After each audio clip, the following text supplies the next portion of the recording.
예, 오늘 전도서 3장입니다.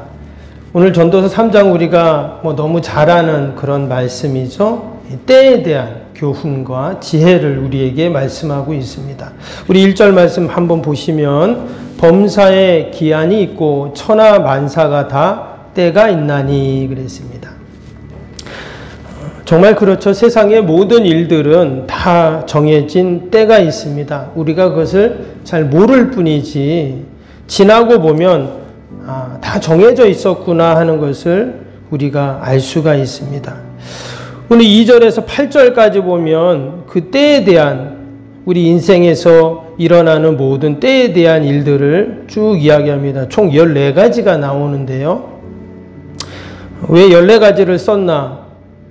성경에서는 7이라는 숫자가 아주 의미가 있는 숫자인데 우리가 완전수다 이런 말도 합니다. 근데 지금 14면은 7이 2번이잖아요. 그러니까 완벽하고 완전하다 이런 의미가 담겨 있습니다. 이것만 봐도 세상의 모든 일들은 예외 없이 다 정해진, 완전하게 정해진 일들이 있다라는 것을 말하는 겁니다. 근데 중요한 것은 그럼 그 때를 누가 정하고 왜 정했냐가 중요하겠죠. 그런데 오늘 그게 11절에 나오는데요. 11절 다시 보시면 하나님이 모든 것을 지으시되 때를 따라 아름답게 하셨고 그랬습니다. 먼저 하나님께서 이 온 우주 만물을 만드셨고 창조하셨는데 그것을 만드실 때 뭐라고요? 때를 따라 그랬어요. 하나님이 그 때를 정하셨다는 그런 말씀입니다. 여러분, 하나님이 때를 정하셨다면 인간이 바꿀 수 있을까요? 없을까요? 바꿀 수 없는 겁니다. 그래서 우리 인간은 하나님이 정하신 때를 그 기한에 우리는 순응할 뿐이다 라는 것입니다. 그리고 이어지는 말씀이 뭐예요? 하나님이 어떻게 그 때를 정하고 왜 정했는가를 지금 말씀합니다. 하나님이 정하신 이유는 때를 따라 아름답게 하셨고 라고 그랬어요. 하나님이 모든 때를 정하셨는데 그것을 아름답게 정하셨다고 분명히 말씀합니다. 우리가 이 말씀 속에서 이제 소망을 갖는 거예요. 때로 우리가 힘든 일도 있고 어려울 때도 있고 그렇잖아요. 그런데 하나님은 뭐라고요? 그 때를 아름답게 정하셨다는 거예요. 나를 괴롭히고 막 나를 이상하게 힘들게 하기 위해서 하나님이 정하신 것이 아니라 아름답게, 다른 말로 한다면 적절하게 알맞게 그 모든 때를 정하셨다라는 것입니다. 우리가 하나님이 정하신 때를 인정하고 순응하면 선한 목자 되신 하나님께서 우리를 늘 여러분 선하게 인도하시는 줄로 믿습니다. 아멘. 그래도 하나님 왜 이렇게 나에게 힘들게 이런 힘든 때가 있습니까? 우린 이런 고백을 하게 되죠. 탄식을 하게 됩니다. 그러나 지나보면 여러분 그 시간들이 어때요? 결국은 다 하나님이 아름답게 또 나에게 복되게 정하신 줄로 믿습니다. 우리가 수요 예배 때마다 민수기를 읽고 있습니다. 이스라엘 백성들이 광야를 어떻게 지나왔는가를 기록하고 있죠. 그들이 출애굽에서 바로 가나안에 들어가면은 그런 광야를 지나는 그런 어려움도 없을 텐데 왜 하나님께서는 그들에게 40년이라는 광야 생활을 허락하셨을까? 아마 그들이 광야를 지나는 동안은 잘 몰랐을 겁니다. 광야를 지나는 1년, 2년, 10년, 20년, 30년 아마 시간이 갈수록 아이고 지겹고 힘들다 그렇게 고백할 수도 있어요. 그러나 그들이 광야를 다 지나고 나서 가나안 땅에 들어가서 나서 아니 그 이후에 깨닫게 되는 거죠. 왜 하나님이 그 광야 40년 생활을 보내게 하셨는가? 이제 그때 깨닫게 되는 것이죠. 우리는 말씀을 보면서 그것을 다 이해하고 해석을 합니다. 동일하게 우리의 삶도 마찬가지입니다.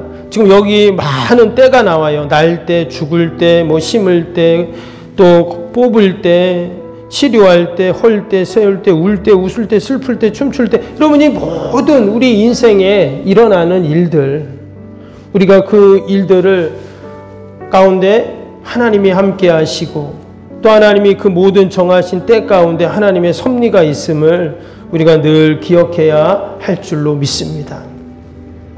여러분, 타 종교도, 하나님을 믿지 않는 종교도 뭐라고 말해요? 우연이라는 표현을 씁니다. 우연은 뭘까요?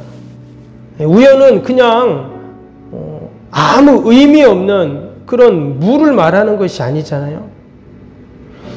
여러분, 하나님 믿지 않는 자들도 자신들의 인생에 일어나는 일, 만남들 속에서 무슨 뜻이 있을 것이다 라고 헤아리는데, 우리 하나님을 믿는 온 우주 만물을 만드시고 역사를 주관하시는 하나님이신데 반드시 하나님의 뜻이 있고 계획이 있고 여러분 섭리가 있음을 우리가 늘 기억해야 할 줄로 믿습니다.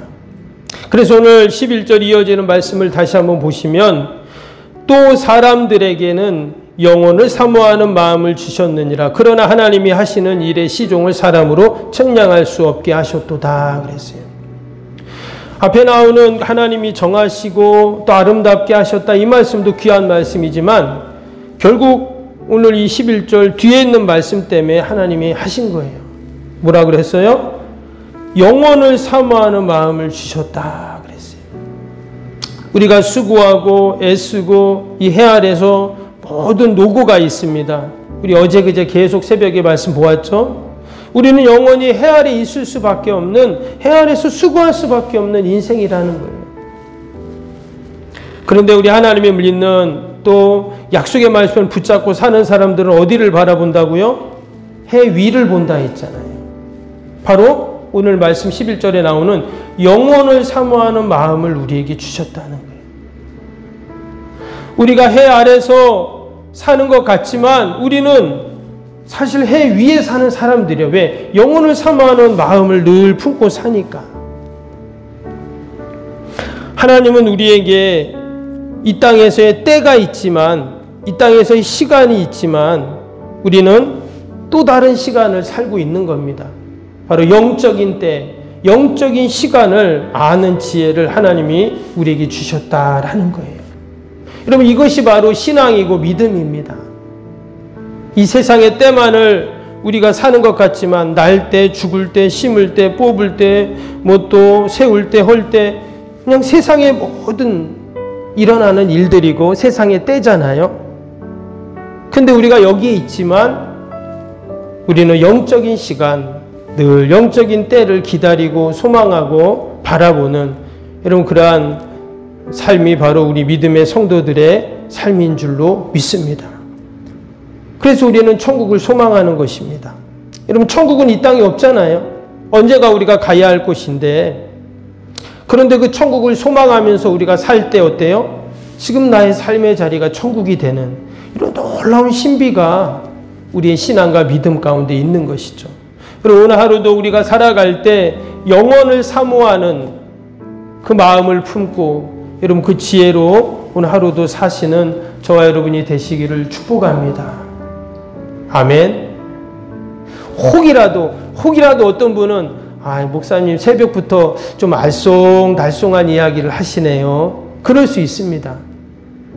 왜? 여러분, 눈에 보이는 이 세상의 때와 시간과 일어나는 일들은 내가 쉽게 이해가 되고 납득이 되지만 여러분, 영적인 것은요 잘 이해가 안 됩니다. 예를 들어서 믿지 않는 가족이 있어요. 여러분, 믿지 않는 가족한테 믿음과 신앙을 이야기해 보세요. 잘 이해합니까? 이해를 안 해요. 아예 모릅니다. 영적인 게 그런 거예요. 똑같이 이불 덮고 살아도 옆에 있는 사람은 몰라요. 나는 그것 때문에 너무 기쁘고 즐겁고 감사하고 늘 소망이 넘치는데 똑같은 얘기를 해도 이해를, 왜요? 영적인 거기 때문에 그런 거예요. 때문에 하나님이 우리에게 이 영혼을 사모하는 지혜를 주신 것이 여러분 은혜이고 복인 줄로 믿습니다. 저는 어제 이 말씀을 이렇게 묵상을 하면서 참 너무 감사했어요. 하나님이 많은 돈을 주셔서 감사하고 건강을 주셔도 감사하고 아이가 대학에 합격해도 감사하고 그런 거 있잖아요. 그렇죠? 다 감사한 일이지만 이 땅에 살아갈 때, 그런데 돈이 생기고 건강해지고 이런 건 아니어도 하나님의 말씀을 쭉 읽고 묵상할 때, 아, 맞다. 하나님이 우리에게 눈에 보이진 않고 만질 수는 없지만 그 또 다른 세계, 영적인 세계가 있음을 우리에게 알게 하시고 또 그것을 소망하게 하시고 그 지혜로 이 땅에서 살아가게 하시는 것, 아, 이것이 너무나 귀하고 복되다 하는 그런 마음을 하나님이 쭉 주시더라고요. 동일하게 우리 모두에게 하나님이 그런 은혜를 이 새벽에도 주실 줄로 믿습니다. 아멘. 그리고 또 한 가지가 있어요. 뭡니까? 11절 후반절 보세요. 그러나 하나님이 하시는 일의 시종을 사람으로 측량할 수 없게 하셨도다 그랬어요. 하나님이 모르게 하셨다는 거예요. 뭐를요? 이 땅에 일어나는 모든 일들 위에 나오는 그 모든 때가 있었잖아요. 하나님이 우리에게 모르게 하셨어요. 측량할 수 없게 하셨도다. 여러분, 하나님이 하시는 모든 일은 은혜인 줄로 믿습니다. 왜냐? 하나님은 100% 오르시기 때문에 그래요. 예를 들어가지고 여러분, 내가 죽을 때를 안다. 그럼 어떨까요? 그건 은혜가 아니에요. 내가 죽을 때를 안다면 그건 복된 삶이 아닙니다. 그 죽을 때가 다가올수록 불안하고 걱정이 되고 가족들도 염려하고, 여러분 그게 무슨 복일까요? 그러니까 내가 죽을 때를 모르는 게 은혜잖아요. 여러분, 우리가 이 땅에 살아갈 때 하나님이 정하신 모든 일들을 우리는 알고 싶지만 여러분 모르는 것이 은혜인 줄로 믿습니다. 얼마 전에 또 목사님 만나서 같이 식사를 하는데 아주 재밌는 얘기를 했어요. 어떤 얘기를 하셨냐면, 이런 얘기 해도 되나 모르겠는데 그 목사님 사모님이 꿈에 로또 복권 숫자가 꿈에 이렇게 나왔다는 거예요. 혹시 그런 꿈 꾸신 분 계세요? 그래갖고 이 사모님이 하도 희한해가지고, 로또 복권 아시죠? 사보신 분 계시죠? 너무 희한하잖아요. 재밌잖아요. 그래갖고 근데 그 숫자가 생각이 난다는 거예요. 그 숫자가 6개인가 그렇잖아요. 2자리씩 6개인데 근데 꿈에 4자리만 보이더래요. 4자리 숫자가 정확하게 잠에 깼는데도 생각이 난다는 거예요. 근데 중요한 건 뒤에 2자리가 생각이 안 나는 거예요. 그리고는 이 사모님 와가지고 목사님한테, 여보 내가 이런 꿈을 꿨는데 한번 여보 이거 사봐. 그러니까 목사님이 무슨 이상한 소리 하냐고. 그래도 이 꿈에 이 숫자가 정확하게 생각이 나고 보이니까 희한하잖아요. 그래갖고 목사님이 가서 그래 알았어. 그러더니 가서 10,000원을 줬더니 4장, 5장인가 4장을 주더래요. 그래서 이제 그걸 사가지고 와가지고 한번 해봤대요. 재미로. 근데 그 꿈 꾸신 대로, 꿈에 보인 대로 4자리 숫자가 정확하게 맞더라는 거예요. 야, 저는 또 그런 얘기 처음 들어보네요. 근데 이제 뒤에 2자리가 안 맞았잖아요. 안 맞아가지고 그거는 자기가 마음대로 썼나 봐요. 근데 뒤에는 안 맞았더래요. 에이, 그래갖고 뭐 맞지도 않네. 그리고는 버렸답니다. 근데 나중에 알고 보니까 앞에 4자리만 맞아도 그래도 몇 등이 된대요. 한 100만 원 넘는다더라고요. 근데 모르고 버렸다. 그 얘기를 하시면서 한참 웃었는데, 여러분, 우리가 만약에 하나님이 정하신 때를 다 알면 어떨까요? 다 알면 희한한 일이 일어날 겁니다.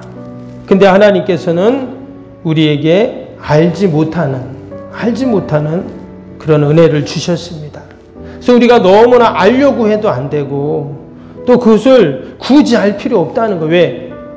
하나님이 정하신 거니까, 아름답게 정하셨으니까 하나님이 모든 것을 분명 선하게 인도하실 줄로 믿습니다. 그래서 오늘 전도서 기자는 마지막으로 그 하나님의 때를 알고 고백했던 것이 있습니다. 12절 볼까요? 12절. 사람들이 사는 동안에 기뻐하며 선을 행하는 것보다 더 나은 것이 없는 줄을 내가 알았고, 사람마다 먹고 마시는 것이 수고함이 낙을 누리는 그것이 하나님의 선물인 줄도 또한 알았도다. 하나님께서 행하시는 모든 일은 영원히 있을 것이라 그 위에 더할 수도 없고 그것에 덜할 수도 없나니 하나님이 이같이 행하심은 사람들이 그 앞에서 경외하게 하려 하심인 줄을 내가 알았도다. 참, 하나님께서는 이 전도서를 통해서 우리에게 가르쳐 주시는 지혜이지만 결국 하나님이 이렇게 하신다는 거예요. 덜할 수도 없고 더할 수도 없는, 그러나 하나님께서 이 땅에서의 모든 것들을 우리에게 선물로 주시고 결국 이 모든 것은 그 앞에서 하나님을 경외하게 하시려고 이 모든 일들을 정하시고 이루어 가신다 하는 말씀이에요. 우리가 너무 잘 된다고 우리가 마냥 기뻐할 필요도 없고 또 마냥 절망할 필요도 없습니다. 안 된다고. 왜? 우리가 전도서를 통해서 하나님께서 더할 수도 덜할 수도 없도록, 그러나 하나님이 모든 것들을 선하게 인도하시는 그 하나님을 우리가 경외하면서 오늘 하루도 살 때 분명 오늘도 복된 삶이 될 줄로 믿습니다. 오늘 때를 말씀하시면서 하나님은 우리 인생의 모든 시간의 주인이심을 우리에게 말씀하고 있습니다. 오늘도 그 주인이신 하나님께 다 우리가 맡기고 또 우리는 그것을 맡아서 관리하는 청지기임을 우리가 기억하면서 오늘 하루도 우리가 하나님께 영광 돌리는 복된 하루가 되시기를 주님의 이름으로 축복합니다. 우리 금요일 기도 함께 하도록 하겠습니다. 오늘 금요일 기도입니다. 새성전 건축을 통해 주님의 지상명령을 수행하게 하옵소서. 아멘. 복음의 능력으로 사람을 살리고 세우는 거룩한 공동체로 쓰임받게 하옵소서. 아멘. 선교, 구제, 봉사, 섬김이 새로운 공간을 통해 역동적으로 펼쳐지게 하옵소서. 아멘. 사도행전을 꿈꾸고 이루는 위대한 교회로 세워지고 쓰임받게 하옵소서. 아멘. 성도들의 간절한 기도와 눈물의 헌신으로 든든히 서가는 교회가 되게 하옵소서. 아멘. 주일을 온전히 성수하며 온전한 11조항금을 드리는 성도가 되게 하옵소서. 아멘. 교회 모든 일꾼들이 성령과 지혜와 믿음과 은혜가 충만하게 하옵소서. 아멘. 온 성도들의 마음과 생각이 하나 되어 건축 과정에 큰 힘이 되게 하옵소서. 아멘. 온 성도들이 교회에 대한 사랑과 긍지로 새성전 건축을 이루어가게 하옵소서. 아멘. 분열의 악한 영이 틈타지 않게 하시고 건축하는 과정 가운데 실족하는 사람이 한 명도 없게 하옵소서. 아멘. 새성전을 통해 하나님의 기적 같은 사역이 펼쳐지게 하옵소서. 아멘. 생명력 있는 복음의 역사가 나타나는 부흥의 진원지가 되게 하옵소서. 아멘. 세계를 품고 열방을 위해 기도하는 공간, 거룩한 소통의 공간이 되게 하옵소서. 아멘. 성도들의 벅찬 마음으로 새성전에 임할 하나님의 영광을 소망하게 하옵소서. 아멘. 하나님의 꿈과 비전이 아름답게 펼쳐지는 것을 다 함께 누리게 하옵소서. 아멘. 예수님의 이름으로 기도합니다. 아멘. 사랑과 은혜가 충만하신 하나님 아버지, 이 땅의 모든 범사에 기한이 있고 또한 만사에 때가 있는 줄 믿습니다. 근데 그 때를 정하신 분이 하나님이시고 그것을 아름답게 하나님이 정하셨다고 하셨사오니 늘 하나님 의지하고 말씀 붙잡고 우리가 이 땅에서 승리하게 하여 주시옵소서. 우리는 아버지 영혼을 사모하는 마음을 하나님이 주셨습니다. 우리가 이 땅에서 살아가지만 해 아래서 수고하지만 우리는 늘 해 위를 바라보고 또한 아버지 사는 자인 줄 믿사오니 오늘도 그러한 약속의 말씀 붙잡고 믿음으로 하루하루 살아가게 하여 주옵소서. 오늘도 약속의 말씀 붙잡고 또 기도합니다. 나라 민족과 교회와 이웃과 살아가는 자녀들 다 올려드리오니 하나님 도우시고 함께하여 주옵소서. 추운 날씨에 우리 어르신들 환우들 꼭 붙잡아 주시고 건강 잃지 않게 하여 주옵소서. 오늘도 멀리 해외 사역하신 우리 선교사님들 축복하시고 힘있게 귀한 사명 감당할 수 있도록 더 많은 기도의 후원자들, 물질의 후원자들, 돕는 손길들 하나님 허락하여 주옵소서. 아버지, 저 풍령의 우리 믿음의 동포들 하나님 불쌍히 긍휼히 여겨주시고 마음껏 하나님 예배하고 찬양한 날이 속히 오게 하시고 복음을 아버지 이 민족이 하나 되도록 은혜를 베풀어 주시옵소서. 오늘도 반드시 하나님 우리의 기도를 들으시고 응답하실 줄 믿고 예수님의 이름으로 기도하옵나이다. 아멘. 하늘에 계신 우리 아버지, 아버지의 이름을 거룩하게 하시며 아버지의 나라가 오게 하시며 아버지의 뜻이 하늘에서와 같이 땅에서도 이루어지게 하소서. 오늘 우리에게 일용할 양식을 주시고 우리가 우리에게 잘못한 사람을 용서하여 준 것 같이 우리 죄를 용서하여 주시고 우리를 시험에 빠지지 않게 하시고 악에서 구하소서. 나라와 권능과 영광이 영원히 아버지의 것입니다. 아멘.